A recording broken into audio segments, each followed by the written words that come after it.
एक और ड्रामा लेकर आई हूँ। ड्रामा की शुरुआत में हमें 2026 का एक सीन दिखाया जाता है जहां हमारी फीमेल लीड लूफी दिखाई जाती है, जो कि अपने पति को मारने के बारे में सोच रही होती है। वह कहती है कि इसके 2 और अमीर भाई भी थे, मगर मेरी शादी इस गूंगे से क्यों हुई। यह कहते ही वह जहर वाला पानी अपने पति के पास ले जाती है और जैसे ही उसे पिलाने लगती है वह जाग जाता है और उसे गले से पकड़ लेता है। उसकी चीख की आवाज़ सुनकर फांग के भाई भी वहां आ जाते हैं। वे उसे मारने लगते हैं और कहते हैं कि तुम्हारी हमारे भाई को मारने की हिम्मत कैसे हुई, और कहते हैं कि अब हम तुम्हें पुलिस के हवाले कर देंगे। वह कहती है कि मुझे माफ़ कर दो, मगर उसका पति इशारा करता है कि वह उसे माफ़ नहीं कर सकता, जिसके बाद उसे जेल में डाल दिया जाता है और उसकी वहां मृत्यु हो जाती है। वह मरने से पहले सोचती है कि अगर मुझे एक और जिंदगी मिल जाए तो मैं इसे अच्छे से गुजारूंगी और किसी को भी तंग नहीं करूंगी। उसके बाद उसकी आंख 2025 में खुलती है। वह यह देखकर हैरान होती है कि उसे सच में एक नई जिंदगी मिल गई थी। वह सोचने लगती है कि पिछली जिंदगी में उसने क्या क्या किया था कि उसे इतने बुरे तरीके से मरना पुड़ी दी था। उसे याद आता है कि वह अपनी दोस्त की हर बात मानती थी। उसके कहने पर अपने पति को वक्त देने के बजाय रोज क्लब जाया करती थी। वह पैसे को पानी की तरह जाया किया करती थी और अपने गूंगे पति को बहुत बुरे तरीके से ट्रीट करती थी।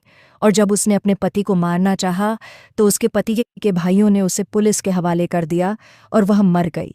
वह सोच लेती है कि वह अपनी जिंदगी बचाने के लिए इस बार अपने पति से अच्छी तरह से पेश आएगी। अब अगले दिन जब वह नाश्ता करने नीचे आती है तो अपने पति को देखकर बहुत खुश होती है। वह सोचती है कि ये इतना प्यारा और अमीर है, इसके अलावा ये तो बोलता भी नहीं, ये तो सपनों का राजकुमार जैसा है। वह उसके पास जाकर बहुत ही क्यूट अंदाज में उसे गुड मॉर्निंग कहती है, लेकिन वह तो उसे भाव ही नहीं देता। तभी मेड आकर बताती है कि मैम आपकी दोस्त आपसे मिलने आई हैं। वह तो जूनी को देखकर बिल्कुल भी खुश नहीं होती।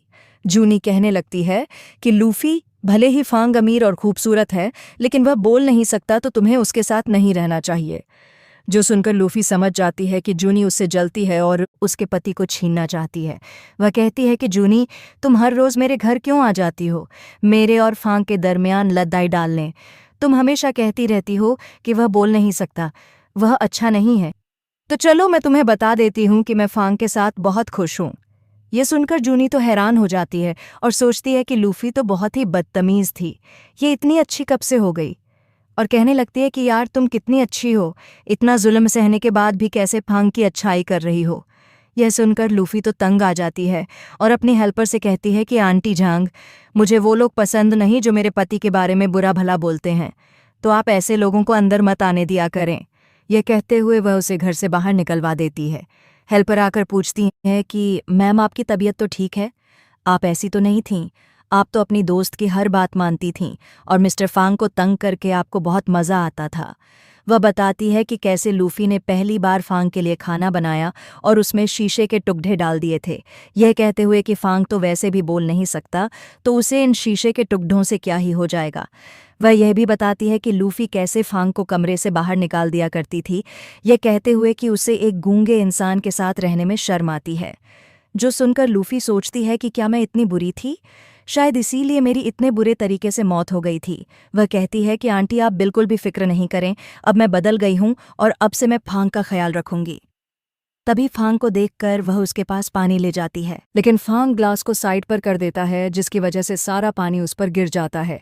यह देखकर लूफी उसकी पैंट से पानी साफ करने लगती है, लेकिन फांग को तो लगता है कि वह उसे छूने के बहाने ढूंढ रही है और उसे खुद से दूर रहने को कहता है और कहता है कि तुम अब कौन सी नई साजिश कर रही हो। वह कहती है, नहीं ऐसी कोई बात नहीं है, मैं तो बस तुम्हें पानी देना चाहती थी। इसके बाद वह सोफे पर किताब पढ़ने बैठ जाता है। लूफी भी उसके पास जाकर बैठ जाती है और कहती है कि तुम्हारे पास मुझ जैसी इतनी प्यारी बीवी है और तुम फिर भी एक किताब को टाइम दे रहे हो। चलो ना हम दोनों बातें करते हैं। लेकिन वह तो उसे इग्नोर कर देता है। वह समझ जाती है कि फांग उसकी पिछली हरकतों की वजह से उस पर भरोसा नहीं करता और उससे गुस्सा है, तो वह उससे माफ़ी मांगने लगती है, लेकिन फांग वहां से चला जाता है। अब रात को फांग नहाकर बाहर निकलता है तो लूफी वहां पर तौलिया लेकर पहुंच जाती है। वह कहती है कि तुम्हें ठंड ना लग जाए इसलिए मैं तुम्हारे लिए तौलिया लाई हूं। इसी चाल में उसका हाथ गलती से फांग को छू लेता है। वह शर्माते हुए उसे देखने लगती है, लेकिन फांग वहां से तौलिया लेकर चला जाता है। अब रात को वह कहती है कि फांग, क्या तुम मुझसे नाराज हो? तुमने रात का खाना भी नहीं खाया। अगर तुम कहो मैं तुम्हारे लिए खाना बना दूं। वह कहता है कि क्या मिट्टी वाला सूप, ये कांच का सलाद? वह कहती है, सॉरी ना, वो सब मैंने नहीं किया था।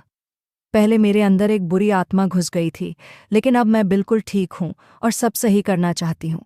लेकिन देखती है कि वह सो गया है तो वह भी यह सोचते हुए सोच जाती है कि मुझे फांग को मना ही रहना होगा। अब सुबह को जब वह जगती है तो फांग वहां नहीं होता। तभी उसे उसकी कजिन की कॉल आती है। वह बताती है कि मुझे एक बॉयफ्रेंड मिल गया है और मैं तुम्हें उससे मिलवाना चाहती हूँ। लूफी मिलने के लिए मान जाती है। वह सोचती है कि मेरे सारे रिश्तेदारों ने इतने वक्त से मेरा फ़ायदा उठाया है और हमेशा मेरे पैसे पर ऐश की है, लेकिन अब ऐसा नहीं होगा। नेक्स्ट सीन में वह होटल पहुंच जाती है और कहती है कि कज़न यार, ये तो बहुत महंगा रेस्टोरेंट है। उसकी कज़न कहती है, लूफी, अब तुम अपने जीजाजी से पहली बार मिल रही हो तो अच्छे होटल में ही लंच करवाऊंगी ना? वह कहती है, पर मैं क्यों लंच करवाऊंगी? लंच तो जीजाजी को करवाना चाहिए। उसकी कज़न कहती है कि लूफी, तुम ऐसा नहीं कर सकती। तुमने मेरे भाई को 2 लाख रुपए की पार्टी दी थी तो अब मुझे 3 लाख की देनी होगी। तभी वहां पर फांग और फांग का भाई आ जाते हैं। उसका भाई कहता है कि फांग, देखना लूफी कैसे अब तुम्हारे पैसे अपने गरीब रिश्तेदारों पर उड़ाती है। ये लद्दाखी तो तुम्हारे लायक ही नहीं है। ये तो दादाजी ने तुम्हारी शादी इससे करवा दी, वरना मुझे तो ये पसंद ही नहीं है। तभी लूफी अपना नाटक शुरू कर देती है और कहती है कि कजिन, मेरे पति ने तो मुझे घर से निकाल दिया है और अब मेरे पास ना रहने की जगह है और ना ही खाने के पैसे हैं। लेकिन जीजाजी तो बहुत अमीर लग रहे हैं, ये तो मुझे खाना खिला ही सकते हैं ना? उसकी कजिन तो शो ऑन ऑफ करते हुए कहती है कि हाँ, ये तो बहुत ही अमीर हैं। अभी कुछ दिन पहले इन्होंने मुझे ब्रांडेड पर्स भी दिलवाया है। जो सुनकर लूफी कहती है कि फिर तो ये मैं मेरे पैसे भी वापस कर सकते हैं जो तुमने मुझसे लिए थे। ये सुनते ही वे दोनों वहां से बहाना बनाकर चले जाते हैं। फांग और उसका भाई ये देखकर हैरान थे और काम की वजह से उन दोनों को भी वहां से जाना पड़ी।